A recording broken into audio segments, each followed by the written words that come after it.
Hello, bachcho, let's see the question. And the question says that the number of hydrogen atoms present in 25.6 gram of sucrose C12H22O11, which has a molar mass of 342.3 ग्राम।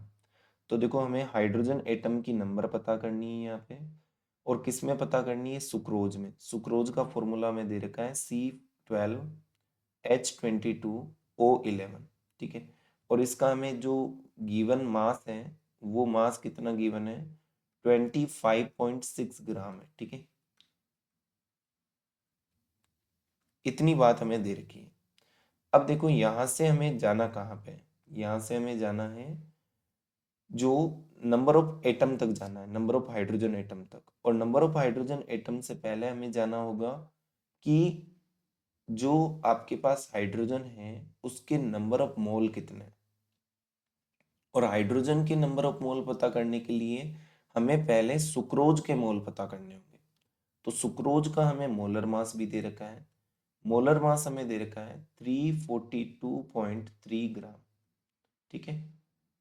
अब देखो इसके मोल पता करने हैं, ठीक है। तो मोल equals to क्या होता है बेटा?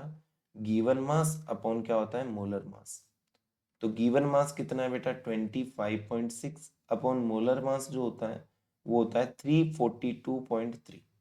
तो यहाँ पे मोल जो निकल के आएगा बेटा वो मैं कैलकुलेट करके बता देता हूँ आपको।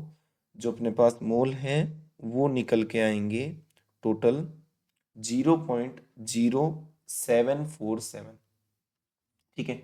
ये नंबर ऑफ मोल किसके निकल के आए हैं? ये सुक्रोज के मोल आए, ठीक है। तो यहाँ लिख देते हैं मोल ऑफ सुक्रोज, ठीक है, मोल्स ऑफ सुक्रोज, ठीक है। अब देखो सुक्रोज के मोल आ चुके हैं, हमें हाइड्रोजन के मोल पता करने हैं। तो अपन क्या करेंगे यहाँ पे? सीधी सी ट्रिक है अपनी, 0.0747 इस तरह लिखना है और सुक्रोज का फॉर्मूला इस तरह लिख देना है C12H22 और O11। अब जितने एटम यहाँ पे हाइड्रोजन के प्रेजेंट है, यानी कि 22 प्रेजेंट है, उसको नंबर ऑफ मोल से आप क्या कर दीजिए? मल्टीप्लाई कर दीजिए। यानी 22 को इससे अपने को मल्टीप्लाई करना है। तो देखो यहाँ पे हाइड्रोजन के अपने पास एटम कितने आ जाएंगे? 0.0747। और हाइड्रोजन के एटम पता करने हैं तो हमने क्या कर दिया? 22 से मल्टीप्लाई कर दिया।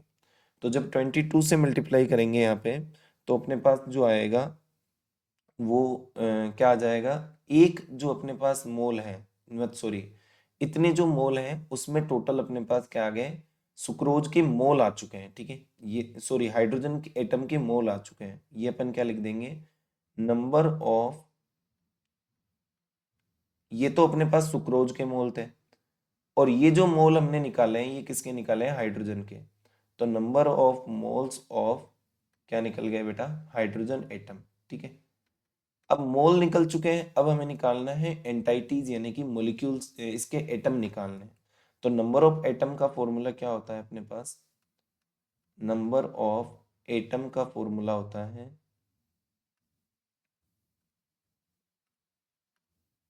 नंबर ऑफ एटम का फॉर्मूला होता है मोल मल्टीप्लाई बाई एन, ठीक है।